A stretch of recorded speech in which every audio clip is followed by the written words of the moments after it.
มีราย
เปลวเทียนให้แสงป่าไม้แดงให้ความรู้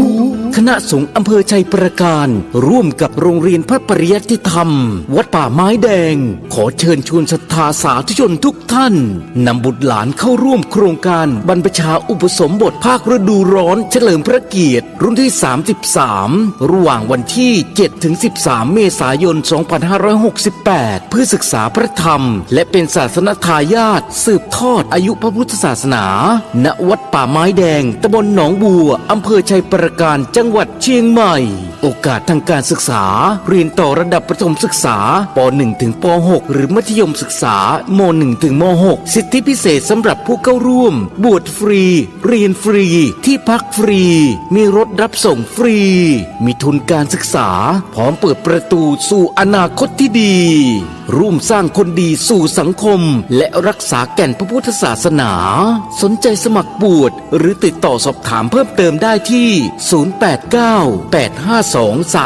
089-852-3498 พระครูวรสุตเขตดร.ผู้อำนวยการหรือที่โรงเรียนพระปริยัติธรรมวัดป่าไม้แดงเจ้าอาวาสทุกวัดในอำเภอชัยประการและกำนันผู้ใหญ่บ้านในอำเภอชัยประการมาร่วมปลูกฝังศีลธรรมเพื่ออนาคตของชาติเปลวเทียนให้แสงป่าไม้แดงให้โอกาสทางชีวิต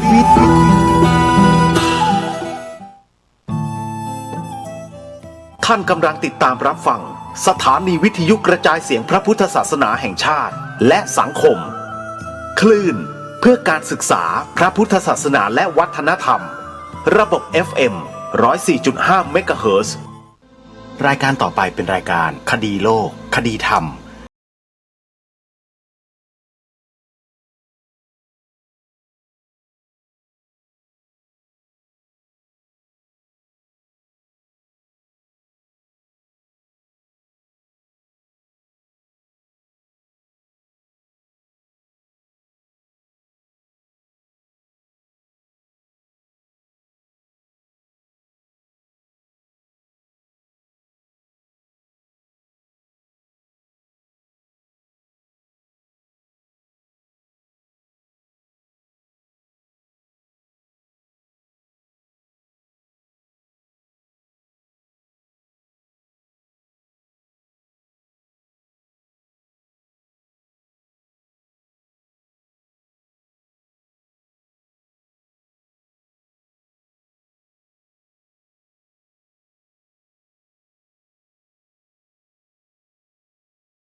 โหลดแอปพลิเคชันด้วยโทรศัพท์มือถือ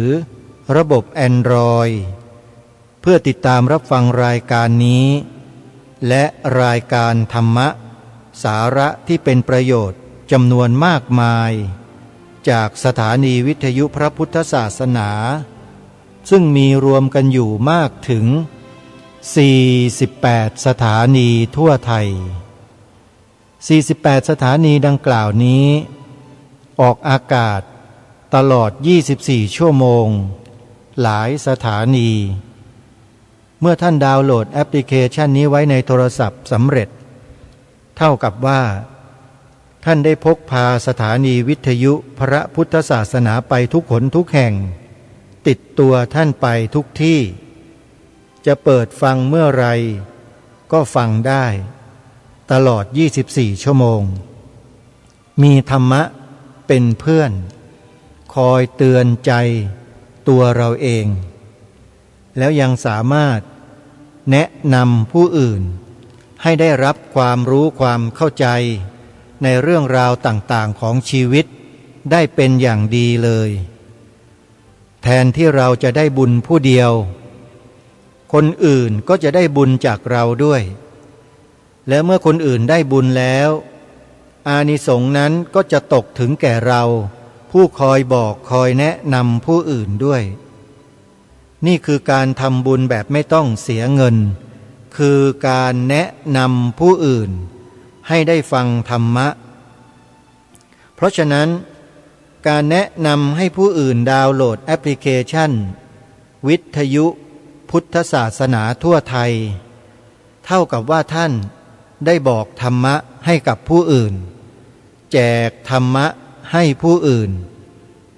ถือว่าเป็นการให้ธรรมะเป็นทานพระสัมมาสัมพุทธเจ้าตรัสยืนยันไว้เลยว่าสัพพทานังธรรมทานังชินาติแปลว่าการให้ธรรมะเป็นทานชนะการให้ทั้งปวงขอเรียนเชิญเจริญพรสาธุชนช่วยกันแนะนำให้ญาติธรรมพี่น้องผองไทยของเรามีแอปพลิเคชันตัวนี้ไว้ในโทรศัพท์กันทุกท่านทุกคนจะเป็นประโยชน์ต่อสังคมประเทศชาติของเราต่อไปในอนาคตอย่างไม่มีที่สิ้นสุดแน่นอนร่วมกันติดตามรับฟังแอปพลิเคชันวิทยุพุทธศาสนาทั่วไทยด้วยกันสาธุชนผู้ฟังทุกท่านเราได้ฟังธรรมบรรยายของพระอาจารย์สมภพโชติปัญโยที่ได้บรรยายเรื่องธรรมะกับประชาธิปไตยจบไปแล้วเราคงเห็นคงทราบอย่างชัดเจนแล้วว่าพิษภัยที่บ่อนทำลายความมั่นคงของ3สถาบันหลักของชาติไทยของเรานั้นคืออะไรเห็นกันแล้วนะทีนี้ในตัวเราพวกเราทุกคนเนี่ยถ้าเราจะช่วยกันแก้ปัญหาตรงนั้นเพียงลำพังแค่เรามีศีลมีสมาธิมีปัญญาเนี่ยแค่นี้ไม่พอฮะเราจะต้องมีวิชามีจรณะคือข้อปฏิบัติที่ทำให้สังคมเราเป็นสังคมที่สงบร่มเย็นและเป็นธรรมให้ได้สงบร่มเย็นและเป็นธรรมนั้นเริ่มต้นจากตัวเรานั้นถูกต้องแต่ไม่ได้หมายความว่าพอเริ่มต้นที่ตัวเราแล้วเรารู้แล้วเราเข้าใจแล้วเราเข้าถึงแล้วเราก็วางมือไม่รับผิดชอบบ้านเมืองอย่างนี้ก็ไม่ถูกต้องพระอรหันต์เจ้าทั้งหลายญาติโยมเมื่อท่านสำเร็จเป็นพระอรหันต์แล้วท่านไม่สามารถจะทอดทุระของส่วนรวมได้นะถ้าพระอรหันต์องค์ใดก็ตามเมื่อสงฆ์มีกิจส่วนรวมที่ต้องให้ร่วมด้วยช่วยกันแล้วไม่ออกมาช่วยเนี่ยมัวแต่เข้าฌานสมาบัติกันอยู่ในถ้ำในหลืบในใต้ก้นทะเล พระพุทธเจ้าปรับอาบัติพระอรหันต์มาแล้วนะโยมมีจริงๆนะฮะ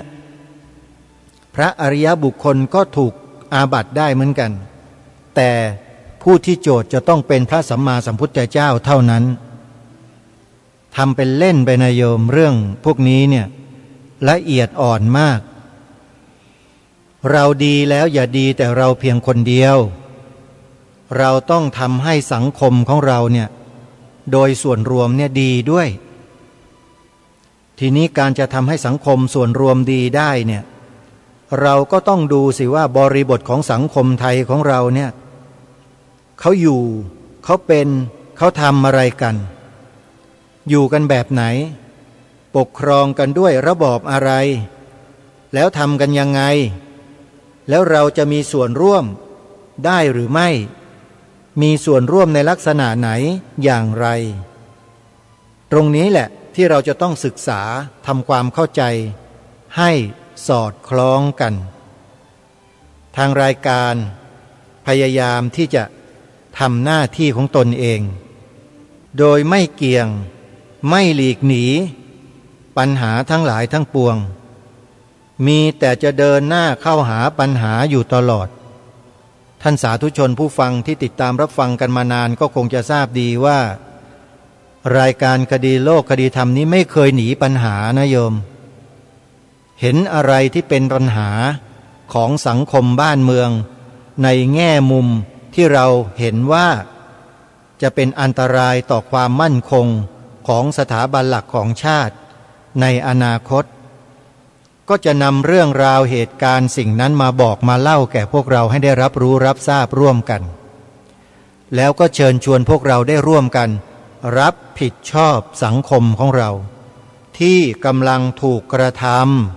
ำนี่คือสังคมนี่คือบ้านเมืองของเรานะโยมเราจะปฏิเสธไม่ได้เลยในการที่เราจะช่วยบ้านเมืองของเราในฐานะที่เราเป็นพลเมืองของชาติบ้านเมืองนี้จะเป็นพระเป็นสงฆ์เป็นเณรก็ต้องรับผิดชอบกันทั้งนั้นแหละจะปล่อยปละละเลยปฏิเสธบอกว่าไม่ใช่หน้าที่ตนเองไม่ได้ต้องช่วยกันเราทำนี่เราไม่ได้ไปทำร้ายใครไม่ได้ทำลายใครเลยแต่เรากำลังทำการระวังและป้องกันแล้วก็แก้ไขการแก้ไขของเราแก้โดยสันติวิธีการเรียกร้องให้บัญญัติในรัฐธรรมนูญให้ถูกต้องว่าประเทศไทยมีพระพุทธศาสนาเป็นศาสนาประจำชาติไทยนั้นเป็นการระวังป้องกันโดยสันติวิธีเราไม่ได้ไปเอาอาวุธที่ไหนไปจี้ผู้ที่มีอำนาจที่ออกกฎหมายเขียนกฎหมายให้กระทำสักหน่อยไม่ได้ข่มขู่ไม่ได้ต่อว่าไม่ได้ด่าทอไม่ได้ทำร้ายไม่ได้กล่าวร้ายอะไรทั้งนั้นเลยเพียงเรารณรงค์กันด้วยกายด้วยวาจาตามความเหมาะสมของเราเท่านั้นเช่นออกเป็นแบบสอบถามออกเป็นเอกสารลงนามอย่างเนี้ยให้ทุกคนแสดงความเห็นว่าเห็นด้วยหรือไม่เห็นด้วยอย่างเนี้ยอันนี้ถือว่าเป็นการรณรงค์แบบสันติวิธีแต่ก็ไม่แคล้วมีคนมากล่าวหาพวกเราว่าทำไม่ถูกต้องทำอะไรต่อไม่อะไรไม่เหมาะสมอะไรต่างๆมากมายจนเกิดวาทกรรมขึ้นมาที่เขาสร้างกันขึ้นมาจนผู้คนในสังคมก็หลงเชื่อกันไปสักค่อนประเทศคำไหนรู้ไหมโยมที่เขาสร้างขึ้นมาบอกว่าพระสงฆ์ไม่ควรยุ่งเกี่ยวกับการเมืองพระสงฆ์ไม่ควรพูดการเมืองเมื่อวานนี้ฟังพระอาจารย์สมภพโชติปัญโยไปแบบเต็มโยมเห็นหรือยังว่าพระอาจารย์สมภพพูดการเมืองไหมโยมเห็นหรือยังว่าพระอาจารย์สมภพท่านพูดยังไงพูดแบบไหนพูดไปเพื่ออะไร เพื่อให้เกิดสิ่งที่ดีกว่าใช่ไหมสิ่งที่ดีกว่าให้เกิดขึ้นในสังคมใช่ไหมและสิ่งที่ดีกว่าสิ่งที่มันเลวเหล่านั้นน่ะมีไหมมีแล้วเราจะทำกันยังไงก็พวกเรานั่นแหละช่วยกันทำให้มันเกิดขึ้นพระอาจารย์สมภพรูปเดียวและพระสงฆ์อีกจำนวนไม่กี่รูปทำให้เกิดไม่ได้โยมถ้าญาติโยมไม่ช่วยกันพระอาจารย์สมภพก็เลยต้องพูดออกมาในลักษณะเช่นนั้นมาปรามญาติโยมเรานั่นแหละญาติโยมเรานั่นแหละเป็นผู้มีส่วนกระทำให้ชาติบ้านเมืองเราจะล่มจมฉิบหายท่านพูดอย่างเงี้ยทำอะไรล่ะ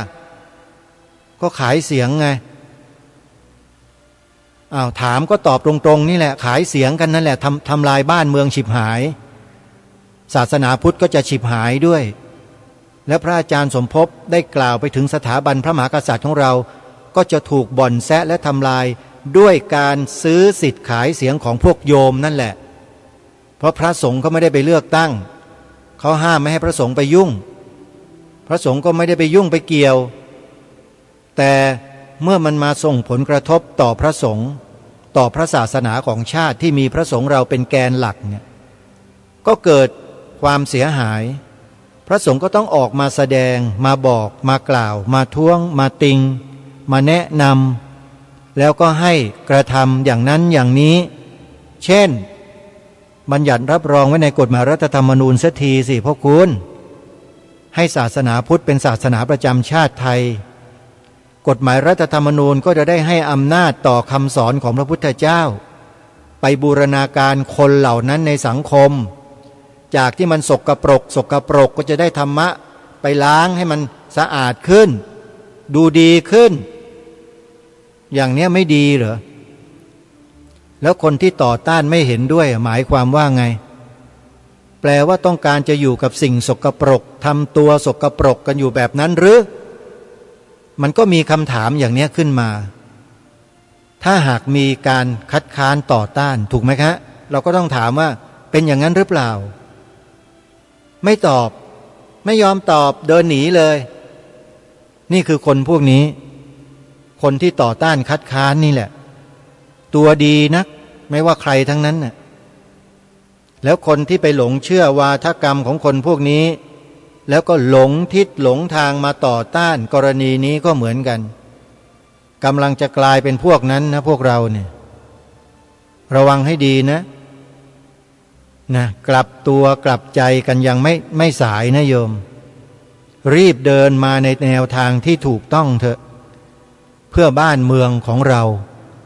ไม่ใช่เพื่อการเมืองไม่ใช่เพื่อพรรคการเมืองใดทั้งนั้นอาตมาภาพพูดรายการนี่ไม่ได้พูดให้พรรคการเมืองไม่ได้ให้พูดพวกการเมือง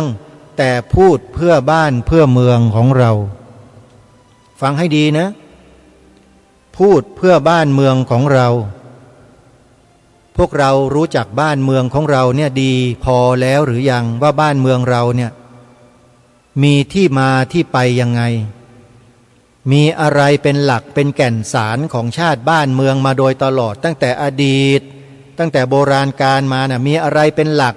มีอะไรเป็นแก่นมีอะไรเป็นฐานที่ทำให้ความเป็นไทยของเรา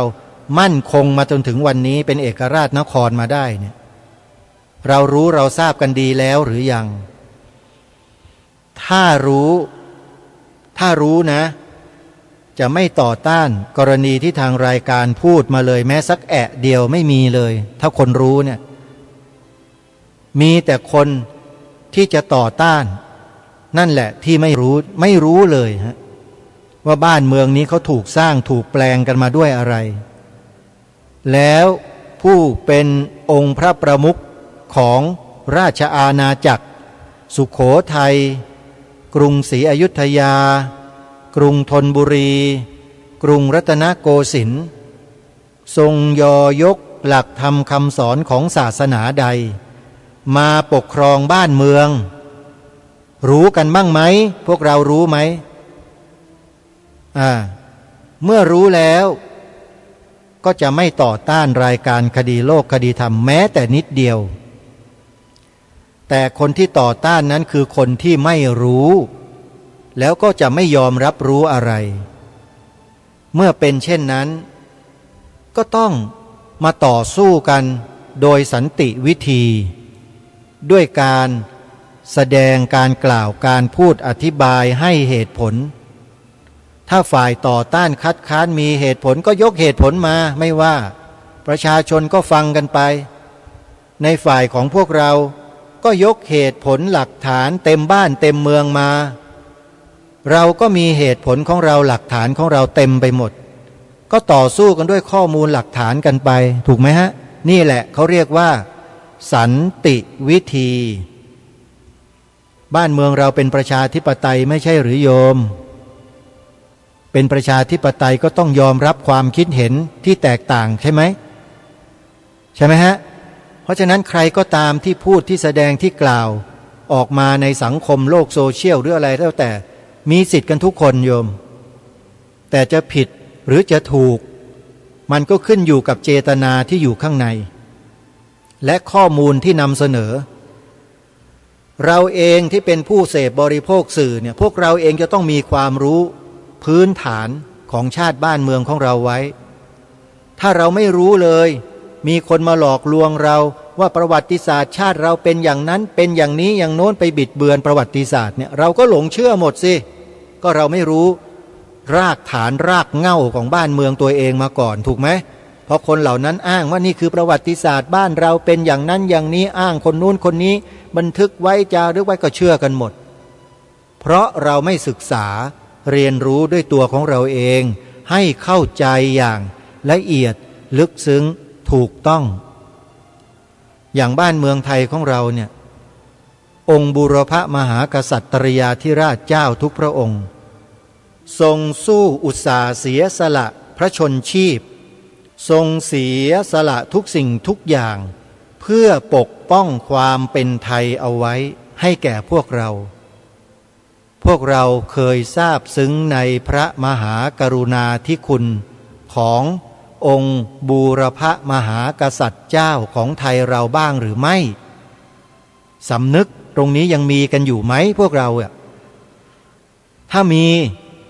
จะไม่ต่อต้านรายการคดีโลกคดีธรรมแต่ถ้าต่อต้านรายการคดีโลกคดีธรรมแปลว่ามันเริ่มเบาบางลงและมันอาจจะหมดไปแล้วไอ้สำนึกในข้อนี้เนี่ยเพราะมันฟังไม่รู้เรื่องอุตส่าห์พูดชัดๆแล้วยังฟังไม่รู้เรื่องแล้วก็ยังมาต่อว่ามาตำหนิมากล่าวร้ายใส่ร้ายกันอยู่นั่นแหละพวกเนี้ยอาตมาภาพเองไม่รู้จะเรียกว่าอะไรญาติโยมนะอุตส่าห์ไปศึกษาค้นคว้าหาข้อมูลทางประวัติศาสตร์มาอ่านออกอากาศให้ฟังกันอยู่บ่อยๆทุกวันแทบจะทุกวันเลยแต่กลับไม่กระตือรือร้นที่จะรับรู้รับทราบแล้วก็ยังดื้อที่จะต่อต้านคัดค้านไม่เห็นด้วยอย่างโน้นอย่างนี้กันอยู่นั่นแหละพวกนี้จะเรียกว่าอะไรดีญาติโยมช่วยตั้งชื่อให้หน่อยอย่าให้อาตมาภาพตั้งชื่อเลยโยมเดี๋ยวโยมจะรับกันไม่ได้นะยกตัวอย่างที่ทางรายการได้อัญเชิญมาบ่อยๆเช่นประชุมประกาศรัชกาลที่4ที่พระองค์ตรัสไว้ในรัชสมัยของพระองค์มีความอยู่ตอนหนึ่งที่ชัดเจนมากว่าพระนครนี้เป็นถิ่นที่ของคนนับถือพระพุทธศาสนามาแต่เดิมไม่ใช่แผ่นดินของศาสนาอื่นคนที่ถือศาสนาอื่นมาแต่อื่นก็ดีอยู่ในเมืองนี้ก็ดีจะโทมนัสน้อยใจด้วยริษยาแก่พระพุทธศาสนาเพราะบูชาอันนี้ไม่ได้ด้วยไม่ใช่เมืองของศาสนาตัวเลยถ้าโทมนัสก็ชื่อว่าโลภล่วงเกินไปทางรายการก็ตั้งคำถามท่านผู้ฟังมาโดยตลอดว่าบุคคลประเภทโลภล่วงเกินไปที่พระองค์ท่านตรัสประกาศไว้เนี่ย ในยุคปัจจุบันเนี่ยท่านว่ามีไหมท่านว่ามีหรือเปล่าชาวพุทธศาสนาพุทธพระสงฆ์ในประเทศไทยได้อะไรได้รับพระบรมราชูปถัมภ์อย่างไรได้การสนับสนุนส่งเสริมอย่างไรคนโลภล่วงเกินไปพวกนั้นก็จะเอาด้วยอยากเป็นด้วยอยากมีด้วยอยากตีเสมอด้วยบางทีก็เหนือกว่าเข้าไปแล้วก็มีเชื่อไหมว่าเหนือกว่าได้เยอะกว่าท่านเชื่อไหมถ้าท่านไม่เชื่อถ้าอยากได้ข้อมูลนะไปดูข้อมูลใน YouTube มีคนเขานำมาตีแผ่ให้เราเห็นชัดๆเลยว่าได้อะไรๆไปเยอะกว่าชาวพุทธเรามากมายมหาศาลเลยได้ด้วยอะไรอย่างไรไปติดตามดูได้ใน YouTube พิมพ์พยัญชนะไทย4 ตัวเนี่ยไม่ยากเลยโยมพิมพ์ลงไปใน YouTube นะแล้วก็กด Enter เปิดดูได้เลยเพียบเลยคลิปของเขาน่ะทำมาทุกวันพยัญชนะไทย4 ตัวเมื่อพิมพ์ลงไปใน YouTube แล้วไปกดดูท่านจะรู้ข้อมูลเลย4 ตัวคือออ่างปอปลาพอพานสอเสืออปอพอสอ4 ตัวไม่ยาก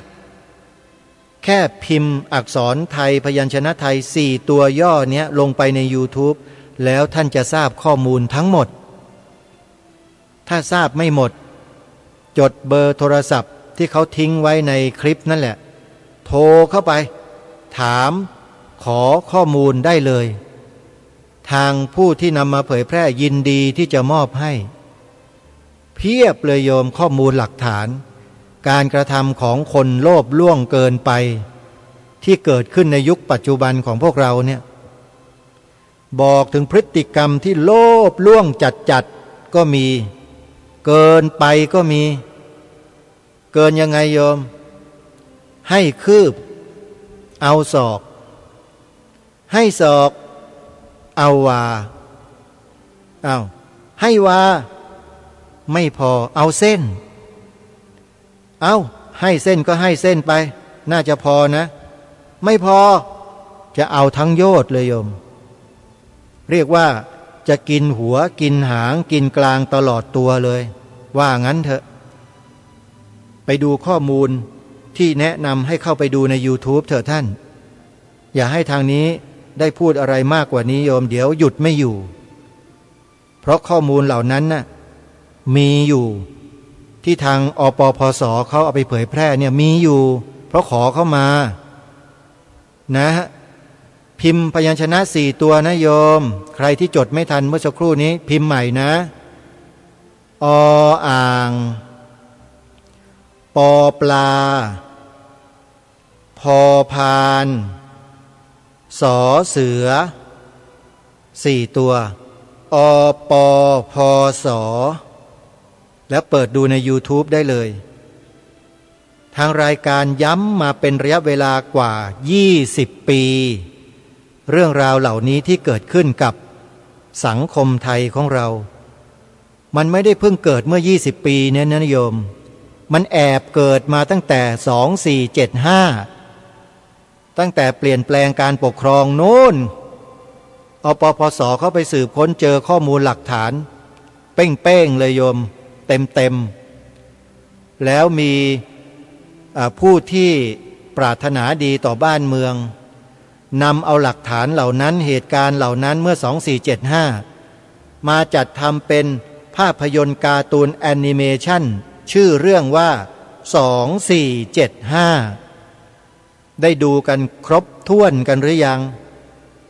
เปิดให้ลูกหลานไทยได้ดูกันบ้างหรือยังว่าเกิดอะไรขึ้นในสมัยนั้นยุคนั้นแล้วมันก็ส่งผลมาถึงทุกวันนี้ส่งผลอะไรบ้างไปดูคลิปที่แนะนำเมื่อสักครู่แล้วไปสอบถามผู้คนเหล่านั้นดูแล้วท่านจะรู้อะไรมากกว่านี้หลายเท่าเลยอย่างที่ท่านไม่เคยรู้มาก่อน แล้วท่านฟังจะอ้าปากค้างว่ามันเป็นไปได้ยังไงอ้าปากหวอเลยสงสัยจริงหรือมันจะเกิดสิ่งเหล่านี้ขึ้นในใจท่านแทบไม่น่าเชื่อว่ามันเกิดขึ้นจริงญาติโยมหลายเรื่องเลยที่เขาปกปิดไว้ซ่อนเร้นไว้ไม่เผยแพร่สู่สังคมกลัวคนในสังคมจะลุกฮือขึ้นมาในยุคหนึ่งนะเขาเลยปิดกันไว้ปิดไปปิดมาปิดไปปิดมาปิดเงียบฉี่เลยฮะพอเงียบแล้วทีนี้พวกนั้นพอได้ทีก็รุกคืบรุกแล้วรุกอีกรุกแล้วรุกอีกจนกระทั่งบ้านเมืองย่ำแย่อันนี้พูดในบริบทของส่วนรวมนะครับครูบาอาจารย์ฮะไม่ได้พูดเพื่อส่วนตัวนะครับถ้าใครเห็นว่าเป็นประโยชน์ต่อส่วนรวมแล้วต้องการจะร่วมกันปกป้องผลประโยชน์ชาติร่วมกันเนี่ยก็ช่วยกันเผยแพร่ครับทางรายการไม่ได้ไปด่าว่าใครกล่าวร้ายใครทั้งนั้นแต่พูดถึงพฤติกรรมและเหตุการณ์บางอย่างที่เกิดขึ้นในบ้านเมืองของเรานั้นมีจริงๆแต่ทางรายการบอกไม่ได้ว่าคืออะไรท่านต้องไปสืบค้นจากสิ่งที่ผู้ดำเนินรายการแนะนำให้ไปดูนั่นก็คือใน YouTube โดยพิมพ์พยัญชนะไทย4 ตัวลงไปแล้วท่านก็เปิดดูกันให้เต็มที่เต็มอิ่มกันไปเลยข้อมูลอยู่ที่นั่นหมดฮะเขาไม่ปกปิดไม่ซ่อนเร้นไม่มีการแทงกั๊กด้วยอยากรู้อะไรต้องการทราบอะไรบอกหมดเลย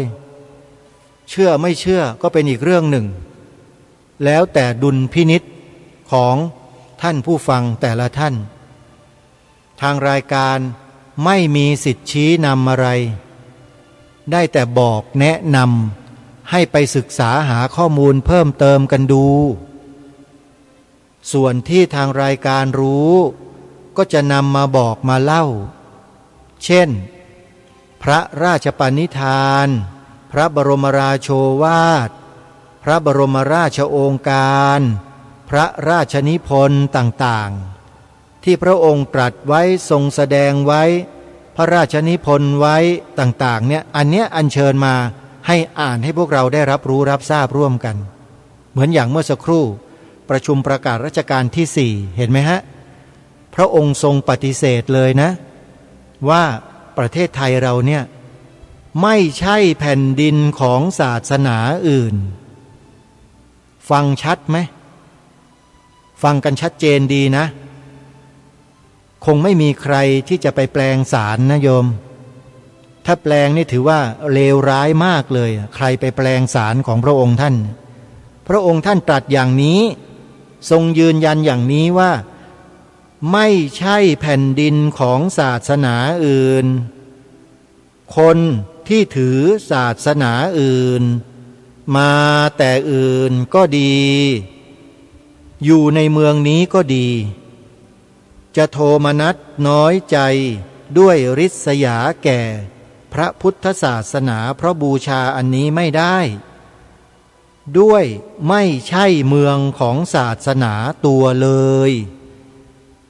ถ้าโทมนัสก็ชื่อว่าโลภล่วงเกินไปคนพวกนี้ไม่มีสิทธิ์ใดๆทั้งสิ้น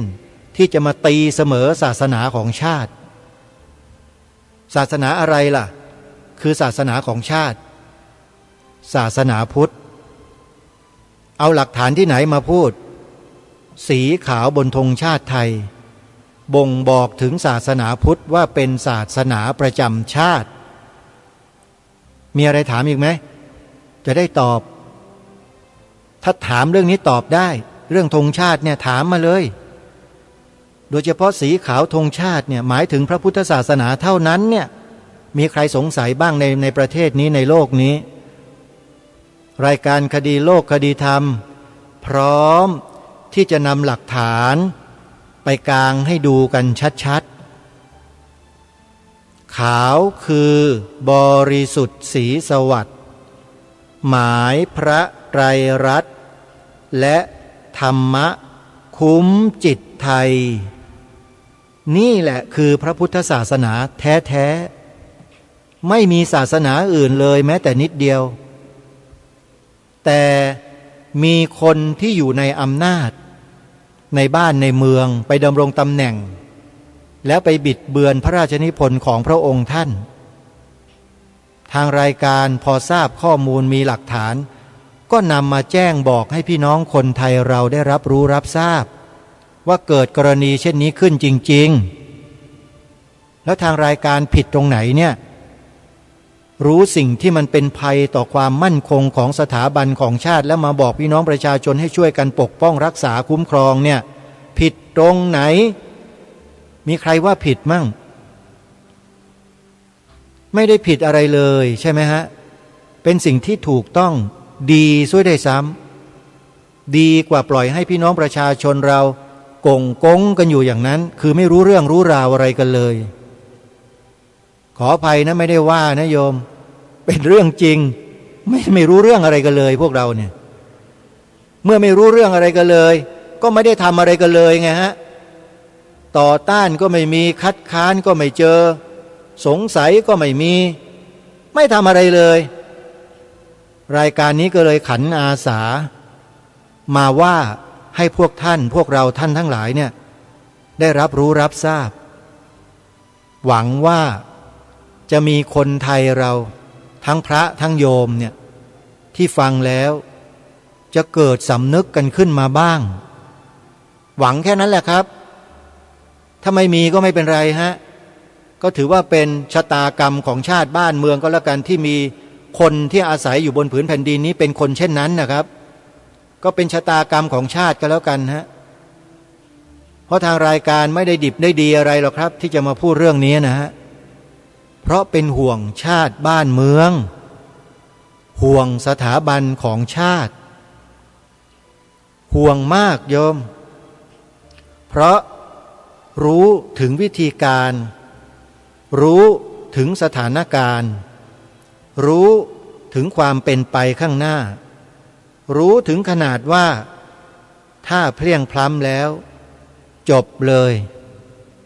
แก้ไขกลับคืนมาไม่ได้เลยฮะยกตัวอย่างเช่นสีธงประจำเมืองหลวงของชาติไทยของเรา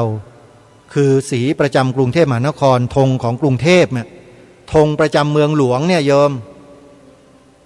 เขายังเปลี่ยนได้เลยฮะเปลี่ยนไปแล้วเปลี่ยนจากสีขาว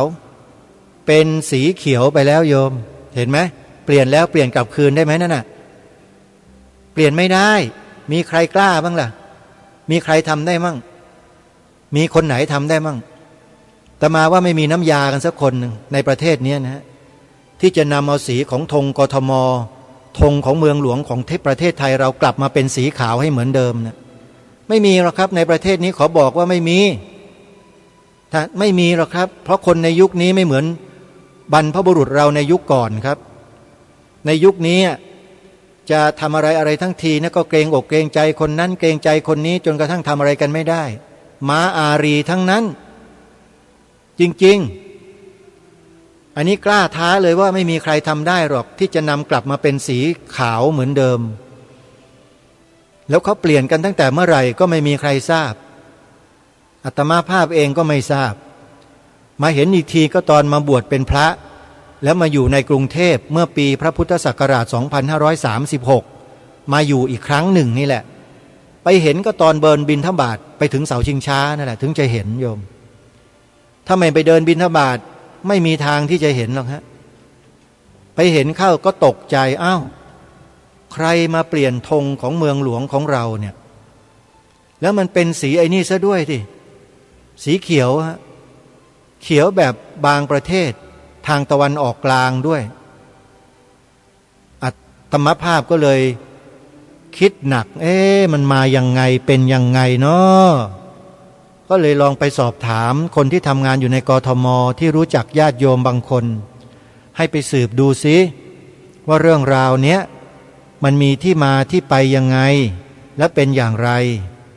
ทำไมในกทมจึงกระทำอะไรในลักษณะเช่นนี้เปลี่ยนธงประจำกทมของตนเองมาได้ยังไงยกตัวอย่างเป็นต้นฮะที่เปลี่ยนแล้วก็เปลี่ยนกลับไม่ได้ ไม่มีใครกล้าเปลี่ยนกลับเห็นไหมครับอันนี้แค่บริบทของเมืองหลวงนะต่อไประดับชาติระดับประเทศเขาเริ่มแล้วนะเปลี่ยนอะไรฮะเปลี่ยนธงเหมือนกันครับอย่างที่ทางรายการนำเสนอมาโดยตลอดเปลี่ยนความหมายธงชาติเขาอ้างเลยนะอ้างพระนามของล้นเกล้ารัชกาลที่6จัดพิมพ์เป็นหนังสือเผยแพร่การบิดเบือนความหมายสีขาวธงชาติและพระราชนิพนธ์ของพระองค์ท่านทั้งดุ้นเลยทั้งบทเลยทั้งบทเลยนะต้องขอบอกว่าทั้งบทเลยซึ่งไม่ใช่ของพระองค์ท่านแต่ไปเอ่ยอ้างพระนามของพระองค์เพื่อเผยแพร่การบิดเบือนสิ่งเหล่านี้ให้กับเยาวชนของชาติที่เป็นนักเรียนนักศึกษาเพราะเขามีโครงการธงไตรรงค์ธรรมรงค์ไทยออกจัดนิทรรศการและเผยแพร่สิ่งที่ผิดในข้อนี้แก่ประชาชนและเยาวชนทั่วราชอาณาจักรด้วยงบประมาณของแผ่นดิน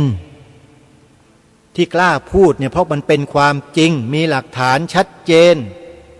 ผู้หลักผู้ใหญ่ก็บอกแล้วว่าท่านมันอยู่ที่ว่าท่านจะทำหรือไม่ทำนะฮะท่านให้กำลังใจว่าอยู่ที่ท่านจะทำไหมล่ะถ้าท่านทำเดี๋ยวผมจะช่วยและผู้ใหญ่ท่านก็ยืนหยัดอยู่ฝั่งนี้ตลอดแล้วท่านก็มองดูแล้วก็ฟังรายการอยู่ทุกวันถ้าหากว่าผู้ดำเนินรายการพูดอะไรผิดไม่ถูกต้องท่านก็ท้วงติงทันทีโทรศัพท์มาเลยนี่ตั้งแต่ปี 2553 พูดเรื่องนี้มาเนี่ยผู้ใหญ่ท่านนี้และหลายๆท่านก็ไม่เคยโทรมาท้วงติงเลยมีแต่จะโทรมาชื่นชมว่าพูดได้ดีมากแล้วอย่างนี้หมายความว่าอะไรล่ะท่านผู้ฟังครูบาอาจารย์ที่เคารพที่เป็นพระสงฆ์ด้วยกันกับผมเนี่ยที่กำลังมีความรู้สึกอีกแง่หนึ่งมุมหนึ่งในลักษณะที่ไม่เห็นด้วยกับผมเนี่ยอย่างนี้หมายความว่าอะไรล่ะท่านจริงๆผมไม่อยากจะพูดไม่อยากจะเปิดอะไรมากหรอกนะฮะบอกแล้วไงครับว่าการทำงานเพื่อความมั่นคงเนี่ยถ้าหากเรามามัวแต่กระมิดกระเมียนกันอยู่ไม่ต้องทำอะไรก็แล้วครับไม่ทันความแล้วครับไม่ทันการนะฮะเขาเรียกว่าถั่วกว่าถั่วจะสุกงามันก็ไหม้โบราณเขาทำภาษิตเขาเขียนภาษิตเอาไว้สอนลูกสอนหลานเราทำอะไรก็ต้องเร่งทำมันให้ถึงที่สุดทำมันให้สำเร็จทางรายการมีความมุ่งหวังที่จะทำให้สำเร็จอยู่อย่างเดียวที่รณรงค์มาโดยตลอดเนี่ยขอเพียงแค่คนไทยเราทั้งพระทั้งโยมเนี่ยฮะปฏิบัติตามที่ทางรายการแนะนำเท่านั้นแหละไม่ยากด้วยกล่าว2 ประโยคเนี่ยครับครูบาอาจารย์ครับไมโครโฟนอยู่กับปากเราเนี่ยฮะเป็นพลังมหาศาลเลยพระพุทธศาสนาเป็นศาสนาประจำชาติไทยของเราส่วนท่านจะอธิบายขยายความหรือตอบคำถามใครที่เขาสงสัยว่าเป็นศาสนาประจำชาติยังไงอย่างนี้ท่านไปหาข้อมูลมาตอบกันเองจบเรียนกันมาก็เยอะแยะความรู้ก็มากมายนะครับผมพูดมาเยอะแล้วบอกมาเยอะยกหลักฐานมาก็มากนะครับน่าจะไปสืบค้นเพิ่มเติมกันได้เยอะแล้วสามารถที่จะแก้ประวาทสิ่งที่หลอกลวงคนในสังคมได้นะครับด้วยคำนี้ประโยคนี้แหละครับเขาเรียกว่าศาลตั้งต้นนะท่านผมใช้ว่าศาลตั้งต้น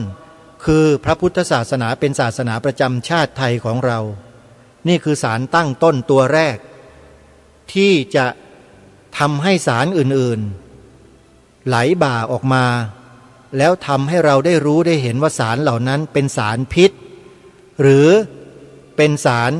ที่มีประโยชน์ต่อสังคมประเทศชาติท่านจะรู้เองเดี๋ยวจะไหลมาเองท่านใช้ศาลตั้งต้นตัวนี้แหละเป็นตัวล่อออกมา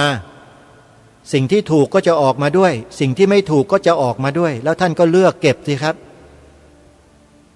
ประโยคที่2ครับศาลตั้งต้นที่2สีขาวในธงชาติไทยหมายถึงพระพุทธศาสนาเท่านั้น ศาลตั้งต้นที่สองเนี่ยแรงหน่อยนะท่านนะแรงหน่อยนะครับสิ่งสะท้อนกลับมาหาท่านเนี่ยแรงนะครับท่านต้องยืนหยัดให้อยู่นะครับนำหลักฐานอ้างอิงไปแก้ปรับประวาทได้เลยครับนั่นก็คือบทพระราชนิพนธ์ความหมายธงไตรรงค์ที่องค์พระบาทสมเด็จพระมงกุฎเกล้าเจ้าอยู่หัวรัชกาลที่6พระราชทานไว้ให้แล้วครับโดยเฉพาะสีขาวครับขาวคือบริสุทธิ์สีสวัสดิ์หมายพระไตรรัตน์และธรรมะคุ้มจิตไทยจะแปลเป็นอย่างอื่นไม่ได้เลยนอกจากพระพุทธศาสนาเท่านั้นท่านนำไปยันคนที่ปฏิเสธได้ทันทีเลยท่านแค่นี้เองครับที่เราจะต้องช่วยกันถ้าหากว่ายังเฉยๆต่างคนต่างอยู่ต่างคนต่างทำหมดครับสักวันหนึ่งไม่มีเหลือนะครับสิ่งเหล่านี้ผมบอกไว้ก่อน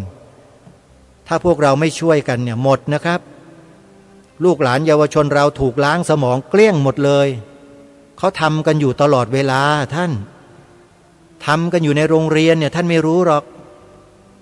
มีคนนำข้อมูลมีครูนำข้อมูลมาบอกนักเรียนบางคนก็นำมาแจ้ง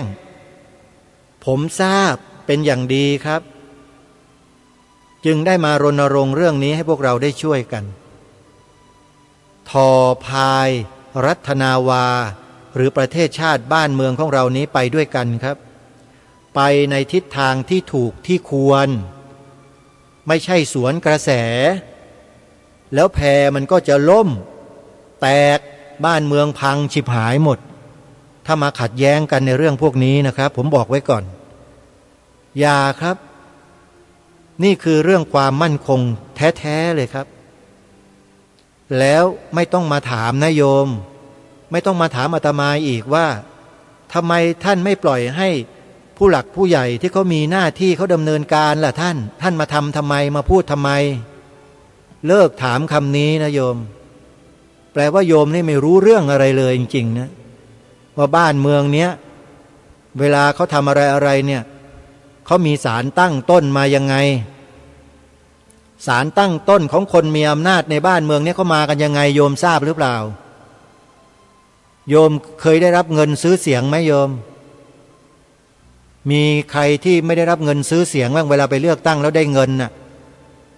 แทบจะทั้งนั้นเลยที่ไปรับเงินเข้ามาถูกไหมนั่นแหละศาลตั้งต้นที่พวกท่านทำกับบ้านเมืองนี้กันไว้พระอาจารย์สมภพโชติปัญโยพูดไว้ในธรรมบรรยายที่เปิดให้ฟังเมื่อ 3-4 วันที่ผ่านมาเนี่ยท่านย้อนไปฟังดูดิธรรมะกับประชาธิปไตยเนี่ยพระอาจารย์ท่านพูดแรงมากแรงกว่าอาตมาด้วยลองไปฟังกันดูสิโยมท่านพูดถ้อยคำบางประโยคนะที่ท่านกล่าวไว้เนี่ยมีคำอยู่ประโยคนึงท่านบอกว่าบ่มเพาะนิสัยความเลวทรามอาตมาภาพไม่เคยพูดคำว่าเลวทรามนะโยมแต่พระอาจารย์สมภพท่านพูดเห็นไหมฮะแล้วมีหลายประโยคในเทปบรรยายของพระอาจารย์ชุดนี้ลองไปฟังกันดูชื่อธรรมบรรยายว่าธรรมะกับประชาธิปไตยการบรรยายในครั้งนั้นเนี่ยมีท่านผู้ว่าราชการจังหวัดสกลนครในอดีตคือท่านถนอมชานุวงศ์เป็นแม่งานที่กราบอาราธนานิมนต์พระอาจารย์สมภพโชติปัญโยให้มาบรรยายในเรื่องนี้โดยเฉพาะเป็นโครงการหนึ่งของกระทรวงมหาดไทยโยมเพราะฉะนั้นข้าราชการในสายปกครอง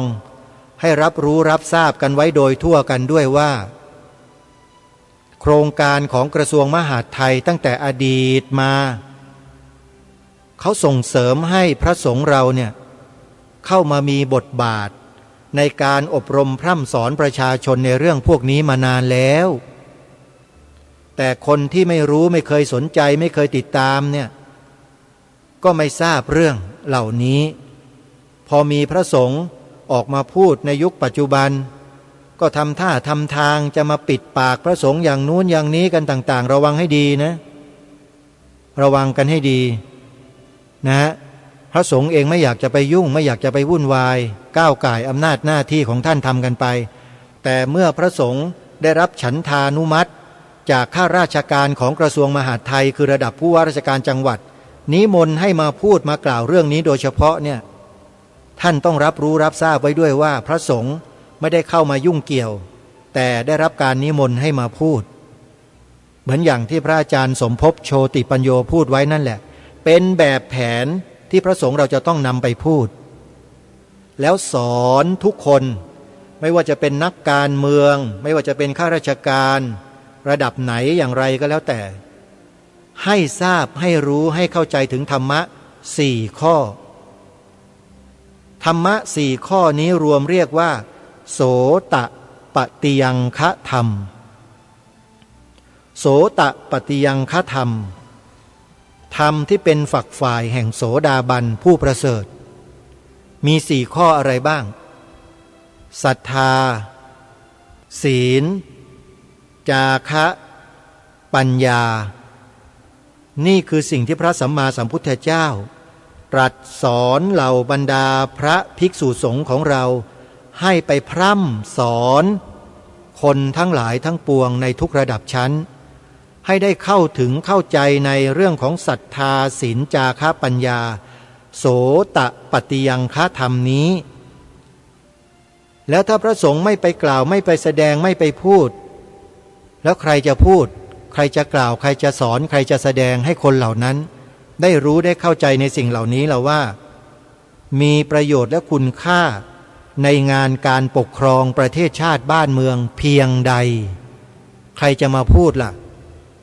เพราะฉะนั้นท่านผู้ว่าถนอมชานุวงศ์ได้นิมนต์พระอาจารย์สมภพโชติปัญโยเป็นตัวแทนของคณะสงฆ์มากล่าวมาแสดงมาพูดเรื่องธรรมะกับประชาธิปไตยในครั้งนั้นจึงเป็นแบบแผนแบบอย่างที่ดีงามที่เราจะต้องนำมาช่วยกันขยายผลท่านผู้ฟังวันนี้ทางรายการได้นำมาขยายแล้วขอสาธุชนได้นำไปขยายกันต่อเพราะการกระทำที่ท่านพระอาจารย์สมภพได้กล่าวได้พูดถึงทั้งหมดเราจะต้องช่วยกันรับผิดชอบทั้งหมดในสังคมของเราเราจะปล่อยปละละเลยไม่รู้ไม่ชี้ไม่ได้ต้องรู้แล้วต้องชี้แนะแนวทางฝากไว้ท่านผู้ฟังเวลาของรายการหมดพอดีนะฮะก็ไว้พบกันกับรายการได้ใหม่ในวันต่อไปวันนี้ต้องขอสมมุติยุติไว้แต่เพียงเท่านี้พบกับรายการได้ใหม่ในวันต่อไปขอความสุขสวัสดีในธรรมแห่งองค์สมเด็จพระบรมศาสดาสัมมาสัมพุทธเจ้าจงปรากฏเกิดมีขึ้นในจิตใจของท่านผู้ฟังทุกท่านทุกคนเทอญขอเจริญพร